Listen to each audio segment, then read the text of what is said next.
Hello guys, welcome back to my channel care style. তোমাদের সবাইকে আমার চ্যানেলে স্বাগত। আর দেখো, হাতে কফির কাপ নিয়ে বসে গেছি সকাল সকাল। আর আজকে ওয়েদারটা খুবই ভালো, কাল রাতের থেকে হচ্ছে বৃষ্টি, তো তার জন্য এখনও ঝিরিঝিরি পড়েই যাচ্ছে। আমি জানতাম না যে এখনও কন্টিনিউ বৃষ্টি হচ্ছে, তো এখন ঘুম থেকে উঠে দেখলাম বৃষ্টি হচ্ছে। তো তার জন্য ওয়েদারটা একদমই আলাদা হয়ে গেছে, মানে দুদিন আগের ওয়েদার আর আজকের ওয়েদারের মধ্যে অনেকটা তফাৎ। তো মনে হচ্ছে না কন্টিনিউ বৃষ্টি হবে, কারণ মেঘ মানে আকাশটা একদম পরিষ্কার, একটু পরেই হয়তো কমে যাবে। আর যদিও এখন বৃষ্টি হলে আমরা সবাই মানে আনন্দ হচ্ছি, কিন্তু পুজো যেহেতু সামনে, এখন যত বৃষ্টি হবে ওদের কাজ করতে আরও অসুবিধে হবে, কারণ প্যান্ডেলের কাজ, পুজোর প্রতিমা বানানো, শুকোনো, এইসব তো রোদের ওপরই ডিপেন্ড করে। তো তার জন্য তো সবারই সব দিকটা যাতে ভালো থাকুক সেটাই চাই। তো বৃষ্টিটা হয়েছে, ওয়েদারটাও ঠান্ডা হয়েছে, তার জন্য ওয়েদারটা পুজোই লাগছে একবারে। তো বৃষ্টির সাথে এখন খাচ্ছি চা, আর তার সাথে সাথে তোমাদের সাথে শেয়ার করছি আমাদের সকালের অল্প কিছু মুহূর্ত। তো চলো আমাদের সাথে থাকো, ব্লগটা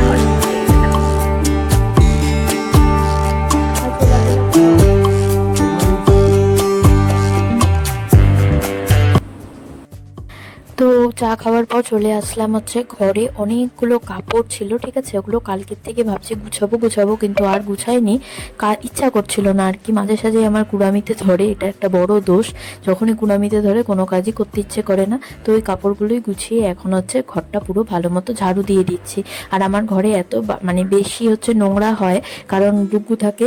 এই তোমার আমি সবজি কাটছিলাম, তখন ওকে সবজি দিতে হলো, সবজিগুলো সব ছিঁড়ে বটবটি দিয়েছিলাম, তো বটবটিটা ছিঁড়ে সব নিচে ফেলেছে, অগোছালো করেছে, নোংরা করেছে। আর যেতে আসতে পায়ে লাগছে আর অসুবিধে হচ্ছে আমার, তার জন্য ঝাড়ু দিয়ে দিলাম। জাস্ট সকালে খাওয়া দাওয়া সেরে এখন আবার রান্নাঘরে চলে আসলাম। আর সকালে হচ্ছে ভাজা, তোমার কাঁচা লঙ্কা, শুকনো লঙ্কা ভাজা, নর্মাল ওই তোমার যেগুলো করেছিলাম, বটবটি ভাজা, করলা ভাজা, কাঁকরোল ভাজা আর পটল ভাজা, এগুলো দিয়ে সকালে জাস্ট খেয়ে নিলাম অল্প করে। আর এখন হচ্ছে ডালটা বানাবো। আর হ্যাঁ, অনিমেষকে বললাম যে ভালো মতো করে নারকেলটা একটু ফাটিয়ে দাও, কিন্তু ফাটাতেই পারিনি, বেঁকাতেরা হয়ে গেছে। তো এই নারকেলটা এখন তো নারকেলটা বেঁকাতেরা ফাটালে কি হয়, কোড়াতে একটু অসুবিধা হয়, অন্যরকম হয়, মানে হাতে যে একটা গ্যাপিং থাকে সেটা ধরতে অসুবিধা হয়। তো এই নারকেলটা কুড়িয়ে এখন ডাল বানাবো। আর মারা গেল হচ্ছে শিলিগুড়ি, মা আর বুনো। তো বাড়িতে হচ্ছে আমি, অনিমেষ আর ডুকু, এই তিনজনই আছি।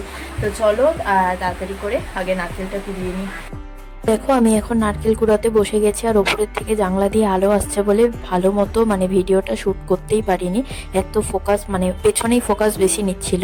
আর নারকেলের বুটটা বেশ ভালোই ছিল, অসুবিধে বেশি হয়নি, কিন্তু একটাই সমস্যা হচ্ছে আমার বুটির যেখানে মানে ওপরের জায়গাটা যেটা দিয়ে হচ্ছে নারকেল কোড়ায়, সেটা মানে ধার কম, তার জন্য ভালো মতো কোড়ানো হচ্ছিল না। তো পায়েস মানে ডাল করা হয়ে গেছে, এবার দেখো আমি পায়েস বানিয়ে নিয়েছি। আর জানোই আমার হাতে হচ্ছে তোমার ওই চালের পায়েস একদম জঘন্য হয় সত্যি বলতে, তার জন্য আমার গোপাল ঠাকুর আগেই খাওয়া শুরু করে দিয়েছে, আমরা কেউ এখনো টেস্ট করিনি। গোপাল ঠাকুর শুরু করেছে কেবল। কেমন হয়েছে টুকু? ভালো? কে বানিয়েছে এটা? মাম্মাম বানিয়েছে। ও, তোমার ভালো লেগেছে? আচ্ছা, এটা এরকম করে দাও, এরকম করে দাও। ও খেতে ব্যস্ত এখন, ওগুলো পারবে না করতে। রান্নাবান্না সব কমপ্লিট, তারপরে ডুকুকে পায়েসটা খেতে বসিয়ে আমি চলে আসলাম বাইরে উঠান ঝাড়ু দিতে। আর আমি প্রতিদিন সকালে উঠান ঝাড়ু দিই, কিন্তু আজকে সকালে এত বৃষ্টি পড়ছিল, বৃষ্টিতে ভিজে তো আমি উঠান ঝাড়ু দেবো না, কারণ আমার সর্দি কাশির দোষ আছে, অল্প জলে ভিজলে আমার সর্দি কাশি লেগে যায়। তো তার জন্য স্নানে যাওয়ার আগে ভালো মতো উঠানটা পরিষ্কার করে নিচ্ছি। দেখো, খেতে বসে গেছি, ঝাড়ু দিয়ে এসে ডাইরেক্ট স্নানে চলে গেছিলাম। আর আজকে সকালে ঝাড়ু দিতে পারিনি, কারণ প্রচণ্ড বৃষ্টি হচ্ছিল, তার জন্য। তো এখন খেতে বসে গেছি, কারণ এখন বাজে 1টা, আর দুপুর দিকে ডুকু ঘুমায়। তো ডুকু এখন খাবে ভাত। আর আজকে যেটা আইটেম তোমরা তো জানো, বুটের ডাল নারকেল দিয়ে করেছি, করলা ভেজেছি, কাঁকরোল ভেজেছি, আর এখানে বটবটি ভাজা করেছি। তো চলো ঝটপট করে আগে খেয়ে নিই। আর আজকের ভিডিওটা আর আজকের ভিডিওটা এটুকুই রাখছি, বেশি বড় করছি না। আর ভালো লাগে তাহলে অবশ্যই একটা করে কমেন্ট করে দিও। আর এতদিন আমার চ্যানেলের পাশে, আমার পাশে যেরকম করে হচ্ছে তোমার ভালোবাসা দিয়েছো, ওরকম করে ভালোবাসা দিয়ে দিও।